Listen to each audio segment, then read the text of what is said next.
Here's a phrase that defines everyone's new internet experience. It's called post-text. No matter where you are, you're interacting with the internet using photos and videos. While this is obvious, the implications of this shift are not so well understood. The post-text internet is going to shape our media consumption for centuries to come. But more on that in a minute. In the 17th century, the printing press made it remarkably easy for anyone to write and spread any kind of information. To reach a large audience, you were probably best served by writing something. The death of text has been predicted several times. Most recently, radio and television have been in the spotlight for threatening the written word. Yet, text has persisted. Text got a lifeline once the web took off.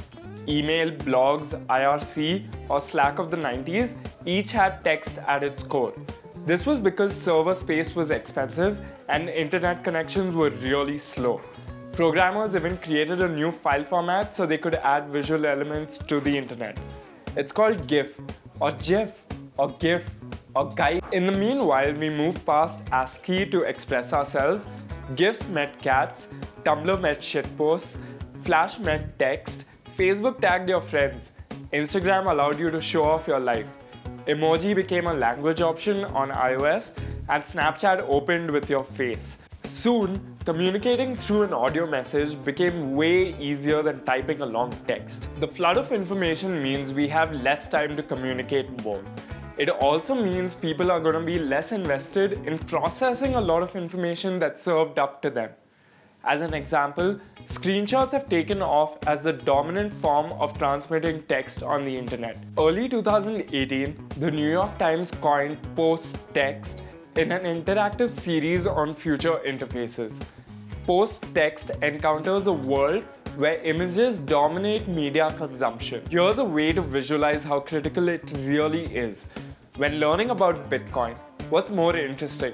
Scrolling Reddit, reading the white paper even, or watching Vox, John Oliver, and Netflix explain it in a manner that's far more entertaining. And just to be meta, that's why we're producing this series. It's no longer editors who set the agenda. It's actually the algorithm, where computers see what you see in order to show you even more of it. Let's take a look at all the places where non-text-based tech is rapidly being deployed. Retail, supply chain, transportation, AR experiences, your face, your wallet, your password is all touched by software in the camera, which is influencing not just public policy, but how billions of people are going to express themselves in the future.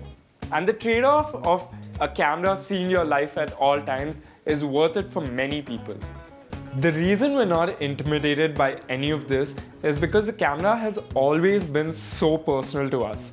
We've been using it for the most obvious things, and so we don't really understand how diverse its applications actually are. First of all, video is not very effective when it comes to indexing and keeping a track of. Secondly, we have to ask ourselves, how much do we actually mind being imprecise? A GIF doesn't exactly say what you're feeling ever, but as a popular meme goes, close enough. As we move further and further away from text, we're increasingly becoming comfortable by expressing ourselves through approximation. Our faces, our voices, and the vulnerabilities in our personality is front and center every time we choose to escape from text-first expression. The worst part? Fuck fake news in text. It's just so much more falsifiable, and people are learning how to ignore fake news in text. With the emergence of a technology called deep fakes, people can create videos in their home to set any kind of agenda they like. We can't afford to be underprepared as we begin this long, painful transition from text to video. Every single time an issue has come up on the internet, whether it's privacy or net neutrality, collectively we've acted super surprised. But we can't afford another Cambridge Analytica this time. Every time terms and conditions documents try to dictate what we know and what we shouldn't know, maybe this time we should be the ones who are writing it. and the links below this video might be a good place for you to start. You'll wear it proudly, everywhere you go. Just aim, focus, snap. It's as easy as that.